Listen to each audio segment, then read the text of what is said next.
Hello everyone. आज हम discuss करने जा रहे हैं लीड कोड डेली क्वेश्चन का question number 1352 product of the last k numbers.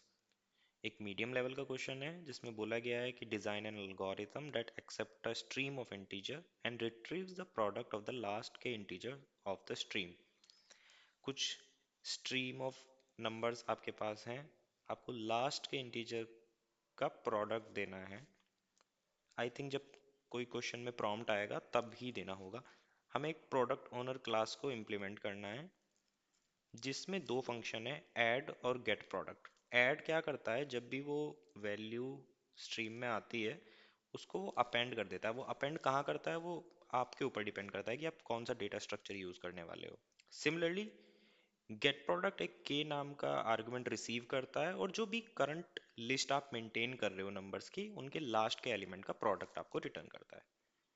इसमें बताया भी गया है कि टेस्ट केस इस तरह से बनाए गए हैं कि आपका जो भी प्रोडक्ट बनेगा वो 32 बिट इंटीजर में स्टोर हो सकता है, वहां से ओवरफ्लो नहीं करेगा। ठीक है, कंस्ट्रेंट्स देख लेते हैं। कंस्ट्रेंट्स में बताया गया है कि जो आपकी नंबर की वैल्यू होगी वो 0 to 100 के बीच होगी। सिमिलरली जो के की वैल्यू होगी वो एट मैक्स 4 × 10⁻⁴ तक होगी। और जो एटमोस्ट कॉल्स होंगी दोनों फंक्शंस को मिला के वो भी 4 × 10⁻⁴ के अराउंड होगी। और एक इसमें फॉलोअप भी पूछा गया है कि can you implement both get product and add to work in of one time complexity instead of k time complexity. ठीक है, तो इसका मतलब है कि ये ऑफ के टाइम कॉम्प्लेक्सिटी में तो हो ही जाएगा, तभी फॉलोअप पूछा गया है। ठीक है, तो चलते हैं एक बार कि इस क्वेश्चन को अप्रोच कैसे करना है, थॉट प्रोसेस क्या होंगे इसके पीछे। सबसे पहले ऑब्जर्वेशन, जैसा कि हमने देखा ही है कि जो फॉलोअप में बताया है कि ऑफ के कॉम्प्लेक्सिटी में तो ये हो ही जाएगा, तो ब्रूट फोर्स भी हो ही जाएगा। क्यों होगा ब्रूट फोर्स, क्योंकि at any point of time आप जब वैल्यू निकालोगे गेट प्रोडक्ट फंक्शन की तो वो ओ ऑफ एन में तो आपके पास आ जाएगी। और जो मैक्सिमम कॉल्स आपकी दोनों ऑपरेशन मिला के करने वाले हैं वो रफली अराउंड 10⁻⁴ है। अगर दोनों ही मैं फंक्शन को बैलेंस अप्रोच से लेके चलूँ तो 10⁻² आपको ऐड करने वाले फंक्शन से मिलेंगी कॉल्स और 10⁻² गेट प्रोडक्ट से। तो जो ऐड कर रहा होगा फंक्शन वो आपके एरे को 10⁻² तक ले जाएगा। मतलब लेंथ आपकी स्ट्रीम की at any point of time 10⁻² होगी। एक चीज मैं करेक्ट कर देना चाहता हूँ, यहाँ पर स्ट्रीम बोला गया है बट स्ट्रीम एग्जैक्टली ऐसे नहीं होती। स्ट्रीम में कभी भी एरे अपेंड ही नहीं होते, स्ट्रीम में वैल्यू जाती भी हैं, डिलीट भी होती है। बट यहाँ पे जो स्ट्रीम को बताया गया है वो बस सिंपल इसलिए बताया गया है कि वैल्यू एक एक करके आ रही है। स्ट्रीम का मतलब अलग होता है। ठीक है, तो टोटल ऑपरेशन हम बोल सकते हैं कि 10⁻⁴ होंगे जो कि लेस देन 1 सेकंड में एग्जीक्यूट हो जाएंगे। तो आप ब्रूट फोर्स इसको बहुत इजीली कर सकते हो। इसके बाद ऑप्टिमल स्ट्रेटेजी पे चलते हैं। तो जिन लोगों को यहाँ तक क्वेश्चन सॉल्व करना है और आगे बढ़ना है तो वो वीडियो को यहीं पर रोक सकते हैं और कोड के लिए जो सेकंड पार्ट ऑफ वीडियो है वहां पर जा सकते हैं। बट जिनको ऑप्टिमल सोल्यूशन देखना है, ये थोड़ा लेंदी होगा, इसके लिए आप कंटिन्यू कर सकते हैं। तो हमें ये पता करना है कि लास्ट के एलिमेंट का प्रोडक्ट ऑफ वन में निकालना है। ठीक है, तो ऑफ वन में तो जो सिमिलर स्ट्रेटेजी हम सोच पाते हैं वो एक प्रीफिक्स सम की होती है। यहाँ पर प्रोडक्ट की वैल्यू निकालनी है बट सिमिलरली प्रीफिक्स सम भी काम करता है। तो पहले प्रीफिक्स सम को थोड़ा समझ लेते हैं। वो भी ऑफ वन में आपको एक रेंज में समेशन की वैल्यू देता है। ठीक है, तो प्रीफिक्स सम होपफुली आप सबको आता होगा, जिनको नहीं आता वो मैं डिस्क्रिप्शन में एक लिंक ऐड कर दूंगा, वहां से आप पढ़ लेना। तो हम एल से आर तक की रेंज में प्रीफिक्स सम में ओ वन में ऑपरेशन में उसको वैल्यू को ला सकते हैं। तो यहाँ पर रेंज है क्या, रेंज आपकी at any point of time अगर आपकी स्ट्रीम या जो भी डेटा स्ट्रक्चर हो, लेट्स से एरे एरे मान के चलते हैं कि एरे हमारे पास था, जब गेट प्रोडक्ट की कॉल हुई तो उस एरे में value length of array n थी। अब किसी ने बोला कि के लास्ट के एलिमेंट के की वैल्यूज हमें रिटर्न करो, प्रोडक्ट रिटर्न करो। तो रेंज क्या बनती है, हमारी रेंज बनती है n-k to n। अब ये जीरो बिट इंडेक्सिंग में थोड़ा ऊपर नीचे होगा, -1 + 1 वो बाद में देखेंगे। जनरली मैंने बता दिया है कि n-k to n आपकी एक रेंज बनेगी। अब क्वेश्चन ये है कि प्रीफिक्स एरे की अप्रोच से हम रेंज वाला ये सॉल्यूशन बना सकते हैं। क्या हम प्रीफिक्स एरे जैसा ही प्रीफिक्स मल्टीप्लिकेशन कर सकते हैं? तो प्रीफिक्स एरे कब सक्सेसफुल होता है? बेसिकली दो चीजें होती हैं कि एरे की ना वैल्यूज चेंज ना हो रही हो। तो हमारे क्वेश्चन में कहीं भी ऐसा नहीं बोला गया कि जो वैल्यू पहले आई थी उसके ऊपर कोई ऑपरेशन हुआ, अपडेशन नहीं हो रहे। वैल्यू स्टेटिक है, एक बार आई तो वो रहेंगी, उनको कोई चेंज नहीं करने वाला। ठीक है, तो हम प्रीफिक्स एरेज में प्रीफिक्स एरे जैसी अप्रोच यूज कर सकते हैं। सेकंड, स्ट्रीम जो है वो फाइनाइट है। ऐसा नहीं है कि आपके पास 10 रेज़ टू पावर 10 तक नंबर्स आ ही जा रहे हैं, एक स्ट्रीम इनफाइनाइट चल रही है। हमारे पास 10 रेज़ टू पावर 4 है। तो प्रीफिक्स एरे की अप्रोच के लिए हमें एक प्रीफिक्स एरे बनाना होता है, तो वो फाइनाइट हो तभी वो अप्रोच चल पाएगी। तो ये दो चीजें हैं, तो हम यहाँ पे समवॉट प्रीफिक्स एरे जैसी अप्रोच ले सकते हैं। तो प्रीफिक्स एरे जैसी अप्रोच ले सकते हैं। तो अब हम जो वर्ड है उसको चेंज कर लेते हैं, प्रीफिक्स एरे की जगह प्रीफिक्स मल्टीप्लाई एरे बोलना स्टार्ट करते हैं। ठीक है, तो फर्स्ट एग्जांपल देख लेते हैं। फर्स्ट एग्जांपल में क्या बताया है कि सबसे पहले 3 आएगा, देन 0 आएगा, देन 2 आएगा, देन 5 आएगा, देन 4 आएगा। फिर हम क्वेश्चन पूछेंगे कि लास्ट के दो एलिमेंट का प्रोडक्ट हमें बताओ।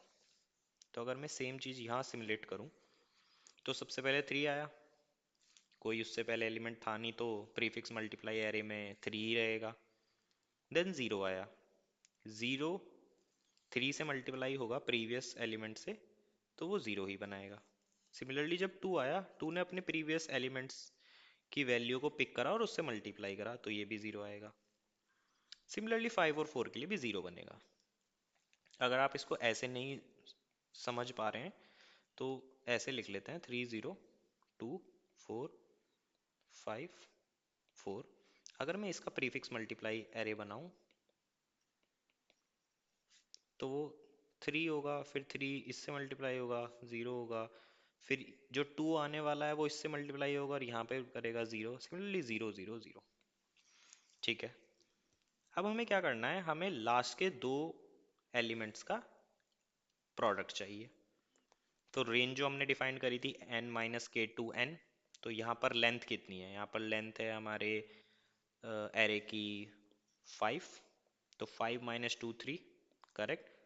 और यहाँ पर 5 आना चाहिए था, बट यहाँ पर मैंने 4 क्यों लिखा है? क्योंकि जीरो बेस्ड इंडेक्सिंग होती है एरे में। तो हमें क्या चाहिए? हमें रेंज 3 और 4 के बीच का प्रोडक्ट चाहिए। ठीक है, उसके लिए क्या करेंगे हम? तो जो प्रीफिक्स वाला डेटा स्ट्रक्चर होता है उसमें हमेशा L to R रेंज में निकालने के लिए वैल्यू, जो R पे वैल्यू होती है, अब यहाँ डिवीजन होगा या माइनस होगा, डिपेंड्स अपॉन कि आप यूज क्या कर रहे हो। अगर आप प्रीफिक्स सम एरे बना रहे हो तो आप माइनस कर रहे हो, अगर आप प्रीफिक्स मल्टीप्लाई एरे बना रहे हो तो आप डिवाइड कर रहे हो। क्योंकि प्रीफिक्स सम बनाने के लिए प्लस का यूज करते हैं तो उसका अपोजिट माइनस होगा, प्रीफिक्स मल्टीप्लाई के लिए मल्टीप्लाई का यूज करते हैं, अपोजिट फ्लोर डिवीजन है। ठीक है, अब हमने यहाँ पर 2 क्यों लिया? तो ये जो माइन्यूट डिटेल्स है ना प्रीफिक्स एरे की, मैं चाहूँगा कि आप गूगल करें, तब आपको अल्टीमेटली पता लगेगा, वरना ये वीडियो बहुत लेंदी हो जाएगी। आप बस ये चेक कर लें कि L to R रेंज में प्रीफिक्स सम या प्रीफिक्स डेटा स्ट्रक्चर को यूज करने के लिए हमने ये 3 की जगह 2 क्यों लिखा है। ठीक है, तो हम क्या कर रहे हैं, हम ये जो हमने बनाया है एरे, तो उसके फोर्थ इंडेक्स की जो वैल्यू है उसको डिवाइड कर रहे हैं 2, ताकि हमें इस रेंज का आंसर मिले। ठीक है, तो फोर्थ इंडेक्स पे जो वैल्यू है वो 0 है और 2 पे भी 0 है, तो यहाँ तो जीरो डिवीजन एक्सेप्शन रेज हो जाएगा। तो हम ऐसे आंसर नहीं निकाल सकते, डायरेक्टली तो आंसर नहीं आने वाला प्रीफिक्स मल्टीप्लाई एरे बनाकर। तो यहाँ पर इशू क्या है? इशू ये है कि जो 0 है ना, वो आपकी पूरे सिनेरियो को डिस्टर्ब कर रहा है। सबसे पहला, एक्सेप्शन रेज हो रहे हैं। दूसरा, आपका जहां भी 0 प्रेजेंट होता है जिस भी इंडेक्स पे, मतलब 0 यहाँ पर सेकंड इंडेक्स पे प्रेजेंट था, तो इसके बाद की जितनी भी वैल्यू है ना वो सब 0 बनती चली गई। जबकि ऐसा नहीं होना चाहिए था, क्योंकि हम जब बाद में डिवीजन करके वैल्यू को निकालना चाहेंगे ना, तो वो वैल्यू आएगी ही नहीं। ठीक है, सॉल्यूशन, 0 को रिमूव कर देते हैं, 1 से उसको चेंज कर देते हैं, जीरो को रिमूव करके वन ऐड, वन रिप्लेस कर देते हैं जीरो की जगह। वन क्यों करेंगे? क्योंकि वन ओवरऑल आपके आंसर में कोई इफेक्ट नहीं डालता, 3 × 1 3 ही होता है। ठीक है, पिछले वाले एग्जाम्पल पे 30254 की जगह, जीरो की जगह हमने वन करा, तो हमारा प्रीफिक्स एरे जो दोबारा बना वो कुछ ऐसा था। अब ये थोड़ा थोड़ा सही लग रहा है, तो देख लेते हैं क्या ये सही है। सिमिलरली हमने जो 4 और 2 पहले इंडेक्स निकाले थे उनकी वैल्यू हमने दोबारा निकाली, इस बार 120 डिवाइड बाय 6 आया, 20 हमारा आंसर बना। क्या ये करेक्ट है? तो हमें फोर्थ और फिफ्थ इंडेक्स की वैल्यू निकालनी थी, फोर्थ एंड फिफ्थ, नहीं 3 और 4 की निकालनी थी। लास्ट टू एलिमेंट डायरेक्टली ये देख लेते हैं, जीरो बेस्ड इंडेक्सिंग में नहीं पढ़ते हैं। लास्ट टू एलिमेंट का जो प्रोडक्ट है वो 20 है, तो हमारी ये स्ट्रेटेजी तो चल गई, वैल्यू 20 आ गई, आंसर भी 20 आ गया। क्या हम जनरलाइज कर दें इस रिप्लेसमेंट वाले तरीके को कि 0 to 1 में रिप्लेस कर दो?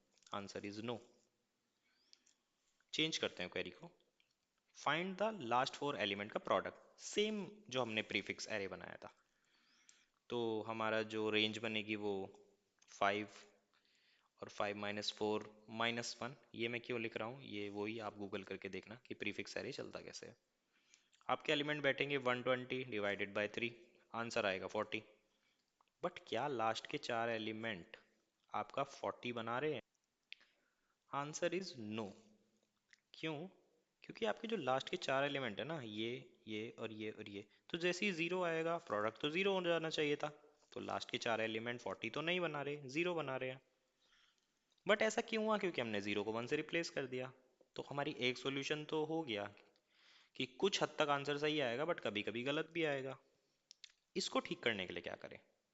हमें कैसे पता लगे कि इस रेंज में जीरो है? कहीं ना कहीं मोर देन वन जीरो भी हो सकता है, एटलीस्ट वन जीरो भी हो सकता है। तो जब इस रेंज में कहीं ना कहीं जीरो होगा तो हमें साफ पता लग जाएगा कि इसका ओवरऑल आंसर जीरो होने वाला है। अब हमारे को सेकंड प्रॉब्लम फेस करनी पड़ रही है कि L to R के बीच में कोई जीरो एलिमेंट है या नहीं, वो फाइंड करना है। इसके मल्टीपल वेज हो सकते हैं, क्योंकि अब ये सॉल्यूशन थोड़ा इजी लग रहा है। मल्टीपल वेज कैसे हो सकते हैं कि आप क्या करो, हर एक जीरो के जो इंडेसेस है ना वो एक एरे में स्टोर करना शुरू कर दो। लाइक फर्स्ट इंडेक्स पे जीरो था तो वन स्टोर कर लिया, थर्ड इंडेक्स पे था थ्री कर लिया, फिफ्थ पे था ये कर लिया। तो आपको पता है कि जीरो ना इन इन इंडेक्सेस पर है।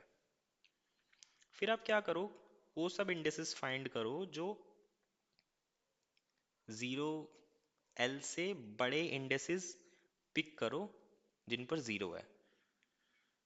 समझ गए? सिमिलरली आपको वो इंडेसेस फाइंड आउट करने हैं जो आर से छोटे हैं इसी एरे में। मान लो आपका ये जीरो इंडेसेस एरे है, ठीक है।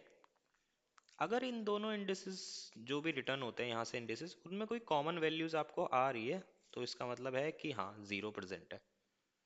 और क्योंकि आपका ये जो एरे होगा ये सॉर्टेड भी होगा, तो आप इस पे बाइनरी सर्च भी कर सकते हो। लॉग एन में आपको वैल्यूज दोनों की मिल जाएगी, इधर से जितने भी इंडिसेस मिलेंगे, इधर से जितने भी, उनका जो इंटरसेक्शन करोगे आप, उसमें जो भी कॉमन वैल्यू आएंगी वो आपकी आंसर प्रोवाइड करेगी, whether zero is present in the range L to R और नॉट। सेकंड तरीका भी है करने का। मैं इसको क्यों नहीं एक्सप्लेन करना बाइनरी सर्च, मेरे को थोड़ा ट्रिकी लगता है binary search, not very good at binary search algorithms. Second तरीका है, जब हम प्रीफिक्स सम की और प्रीफिक्स मल्टीप्लिकेशन की बात कर ही रहे हैं, तो क्यों ना प्रीफिक्स सम से इसको सॉल्व करा जाए। हाउ? तो सबसे पहले मैं आपको ये बता देता हूँ कि ज़ीरो फाइंड आउट कैसे करते हैं, एक्सप्लेन बाद में करते हैं। ज़ीरो फाइंड आउट करने के लिए सिंपल सा आइडिया है, अगर L to R रेंज में आपके पास सिर्फ वन और ज़ीरो एलिमेंट हो सकते हैं एरे में, तो जब आप सम निकाल रहे हो L to R, अगर वो सम आपका नंबर ऑफ एलिमेंट के इक्वल आ रहा है तो मतलब सारे एलिमेंट उसके बीच के वन थे। एक भी अगर ज़ीरो हुआ तो ये जो सम होगा वो कम आएगा, और वन और ज़ीरो के अलावा कुछ हो नहीं सकता। सिर्फ एरे में जो वैल्यूज़ हैं वो या तो वन है या ज़ीरो है। तो ठीक है, तो क्यों ना मैं जितनी भी वैल्यूज़ स्ट्रीम में आ रही हैं, अगर वो ग्रेटर देन ज़ीरो है उनको वन अलॉट करूँ, अगर ज़ीरो है तो ज़ीरो ही रहने दूँ, और साथ ही साथ एक प्रीफिक्स सम एरे बनाऊँ जो ईजी है बनाना। अब ज़ीरो फाइंड करने के लिए सिमिलरली हम सम फाइंड करेंगे L to R। अगर वो सम उस एलिमेंट के इक्वल नहीं है जितने नंबर ऑफ एलिमेंट उसके बीच में है, तो इसका मतलब है कि जीरो प्रेजेंट नहीं है। अगर इक्वल नहीं है तो मतलब जीरो प्रेजेंट है। तो फाइनली हमारे पास एक फंक्शन होगा जो जीरो चेक करेगा। इसकी इम्प्लीमेंटेशन अंदर कैसे भी हो सकती है यूजिंग प्रीफिक्स सम, बट ये रिटर्न क्या कर रहा है, ट्रू और फॉल्स। अगर इसने उस रेंज के लिए ट्रू रिटर्न करा तो ओवरऑल आंसर आपका जीरो होगा। रेंज किससे मिलेगी, रेंज मिलेगी आप जब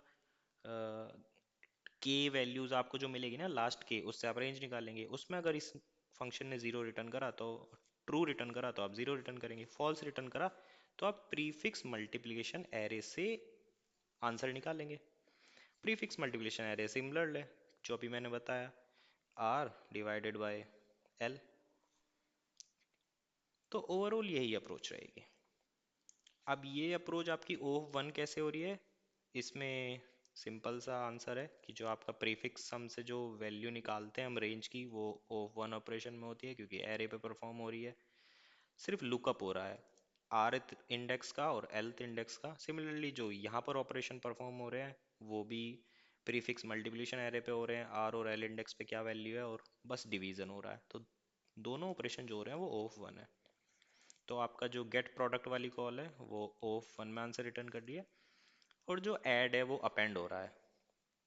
अपेंड हम एरे में जब हम लास्ट में अपेंड करते हैं वो ओफ वन ऑपरेशन होता है। तो दोनों ऑपरेशन ऑफ वन है, तो हमारा फॉलोअप जो पूछा गया है क्वेश्चन में वो सॉल्व होता है। तो चलिए इसी अप्रोच को पाइथन में कोड करके देख लेते हैं।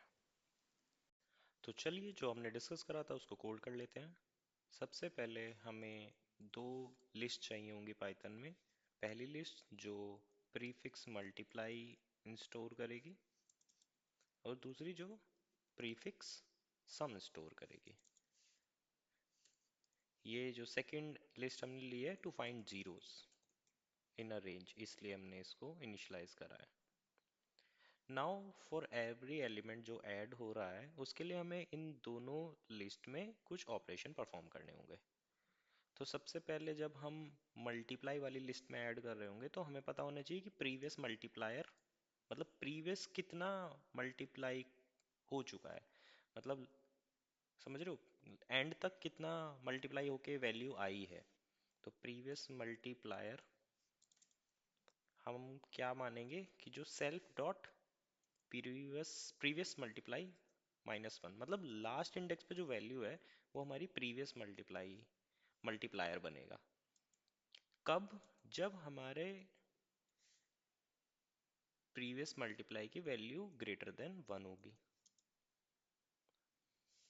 अदरवाइज जब हम फर्स्ट बार एलिमेंट को ऐड कर रहे होंगे उससे पहले कुछ वैल्यू नहीं होगी, तो उसकी जगह हम वन मान के चल सकते हैं। अगर ये फर्स्ट टाइम हो रहा है तो वन से मल्टीप्लाई कर लेना। और हमारा प्रीवियस सम क्या होगा, सिमिलर ही तरीके से हमें ढूंढना है। बस ये जो प्रीवियस मल्टीप्लाई है उसकी जगह प्रीवियस सम होगा। और अगर फर्स्ट टाइम हम प्रीवियस सम एरे में ऐड कर रहे हैं तो ज़ीरो होगा। नाउ करंट वैल्यू क्या होगी जो मल्टीप्लाई या ऐड होगी, करंट मल्टीप्लायर जो होगा वो, अगर करंट जो वैल्यू है अगर ज़ीरो हुई तो वन है, क्योंकि हमने डिसाइड करा था ना कि हम ज़ीरो आएगा तो उसको वन में कन्वर्ट कर देंगे। अगर ज़ीरो नहीं है तो जो नम आ रहा है वो ही रहेगा current multiplier. Current value to add क्या रहेगी, करंट वैल्यू टू ऐड होगी कि अगर हमारा जो करंट नंबर है वो ज़ीरो है तब तो ज़ीरो ही, बट अगर वो ज़ीरो से बड़ा है, मतलब ज़ीरो नहीं है तो ऑब्वियसली ज़ीरो से ही बड़ा होगा, तो हम उसको वन कंसीडर करेंगे। ठीक है। अब आता है कि हम अपेंड कैसे कर रहे हैं वैल्यू को। तो जो p मल्टीप्लाई लिस्ट है उसमें हम अपेंड करेंगे previous multiplier into current multiplier. Similarly जो हमारा सेल्फ डॉट पी सम होगा उसमें हम अपेंड करेंगे प्रीवियस सम जितना हो चुका है अभी तक sum into current value to add, into नहीं सॉरी प्लस होगा।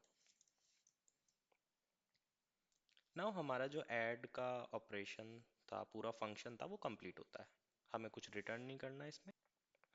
अब एक फंक्शन जो हमने डिस्कस करा था चेक ज़ीरो, उसको इम्प्लीमेंट कर लेते हैं। ये फंक्शन के पैरामीटर लेगा, रेंज हम इम्प्लिसिट फंक्शन के अंदर ही निकाल लेंगे। तो एल हमने जो डिसाइड करा था वो था total length of the array minus के। तो यहाँ पर लेंथ हम किसी भी एरे से डिराइव कर सकते हैं, माइनस के। तो हमारा एल आ गया। इफ एल इज ज़ीरो, इसका मतलब होता है कि अगर आपको पूरे के पूरे एरे पर ही या तो प्रोडक्ट, पूरे के पूरे एरे पर ही सम रिटर्न करना है, तो इसमें सिंपली हम जो लास्ट वैल्यू होती है उसी को रिटर्न कर देते हैं। बट अगर आपको कोई बीच की रेंज में वैल्यू रिटर्न करनी है तो सबसे पहले हम L minus equal to one करते हैं, क्योंकि जो हमारा लेफ्ट मोस्ट इंडेक्स होता है वो इंक्लूडिंग होता है, तो उससे एक इंडेक्स पहले की वैल्यू हम माइनस करके तब ओवरऑल सम को रिटर्न करते हैं। ठीक है। वैसे हमें यहाँ रिटर्न ये नहीं करना था, हमें रिटर्न करना था कि अगर ये सम नॉट इक्वल्स टू के है तो तभी हमारा जीरो प्रेजेंट है। इसका मतलब है कि जो टोटल सम था वो टोटल नंबर ऑफ एलिमेंट के इक्वल नहीं आया। ठीक है। नेक्स्ट केस बनता है हमारा कि जो हमारा self dot P sum last element minus जो हमारा करंट एल है, अगर वो इक्वल्स टू के है तो इसका मतलब है कि रिटर्न फॉल्स, मतलब कोई सारी की सारी वैल्यू उतनी ही है जितने एलिमेंट्स हैं। बट अगर ऐसा अगर नहीं है तो इसका मतलब है कि कोई एक वैल्यू ज़ीरो थी, तो हमें यहाँ से रिटर्न ट्रू करना है। ठीक है। हम नेक्स्ट चलते हैं गेट प्रोडक्ट फंक्शन के इम्प्लीमेंटेशन पर। सबसे पहले तो हमें यही चेक करना है कि अगर करंट रेंज में वैल्यू ज़ीरो प्रेजेंट करती है तो हम सिंपली ज़ीरो रिटर्न कर देंगे। तो अगर ये फंक्शन आपको रिटर्न करता है ट्रू तो हम यहाँ से सिंपली रिटर्न ज़ीरो कर देंगे। नाउ हमें चेक करना है, सबसे पहले दोबारा से हम एल को ड्राइव करेंगे जो हमने यहाँ यूज़ करा था। यहाँ भी सिमिलर सेम कंडीशन होती है। अगर एल ज़ीरो है मतलब आपको ओवरऑल पूरे के पूरे एरे का ही प्रोडक्ट रिटर्न करना है, तो आप सिंपली लास्ट जो वैल्यू है पी मल्टीप्लाई में उसी को रिटर्न कर देंगे। फिर आप L minus equals to one करेंगे और देन आप सिंपली जो भी वैल्यू माइनस वन, मतलब लास्ट इंडेक्स, पाइथन में माइनस वन का मतलब होता है लास्ट इंडेक्स की वैल्यू को फेच करना। जो भी लास्ट इंडेक्स की वैल्यू थी माइनस जो एल्थ इंडेक्स पे, सॉरी नॉट माइनस, डिवाइडेड जो भी एल्थ इंडेक्स पे वैल्यू है उसके डिवीजन करके वैल्यू को रिटर्न कर देंगे। यही था, इससे ज़्यादा तो इसमें कुछ नहीं करना है। तो एक बार इनपुट टेस्ट केसेस को रन करके देख लेते हैं। काफ़ी ज़्यादा कोड है, हो सकता है हमें कुछ सिंटेक्स एरर देखने को मिले। ओके, इनपुट टेस्ट केस हमारे चल रहे हैं। एक बार हम सिस्टम टेस्ट केसेस को देख लेते हैं। तो हमारे सिस्टम टेस्ट केसेस भी पास हो गए हैं। एक काम करते हैं, जो हमने शुरू में डिस्कस करा था कि ब्रूट फोर्स अप्रोच से भी ये क्वेश्चन हो सकता है, फटाफट से उस अप्रोच से इस क्वेश्चन को सॉल्व करते हैं। तो ब्रूट फोर्स अप्रोच में हमें ये दो एरे नहीं चाहिए होंगे, इसकी जगह हम एक एरे का भी यूज़ कर सकते हैं। ऐड फंक्शन को हमें इस तरह इम्प्लीमेंट करने की कोई ज़रूरत नहीं है, हम डायरेक्ट एक अपेंड कर सकते हैं नाम को। चेक ज़ीरो फंक्शन का हमारे पास कोई यूजेज नहीं है इस अप्रोच में। और प्रोडक्ट गेट प्रोडक्ट फंक्शन में हमें सिंपली लास्ट के एलिमेंट पे आइटरेट करके प्रोडक्ट रिटर्न करना है। तो जैसे सम एग्रीगेट फंक्शन पाइथन में होता है, ऐसे एक प्रोडक्ट भी होता है जो एक एरे को इनपुट कर लेता है और रिटर्न करता है प्रोडक्ट। तो यहाँ पर जो हमारी लिस्ट होगी वो होगी सेल्फ डॉट ए, जिसमें हमने रेंज पास करेंगे, स्लाइस यहाँ से फैच करेंगे, तो वो होगा length of self dot A minus जो भी के एलिमेंट हमें दिए गए हैं, और एंड तक, मतलब इस इंडेक्स से लेके एंड तक जितनी भी वैल्यूज हैं उनका प्रोडक्ट हमें रिटर्न करना है। तो एक बार फटाफट से इनपुट टेस्ट केस रन करके देख लेते हैं। हमारे इनपुट टेस्ट केसेस चल रहे हैं। एक बार सिस्टम टेस्ट केसेस रन करके देख लेते हैं।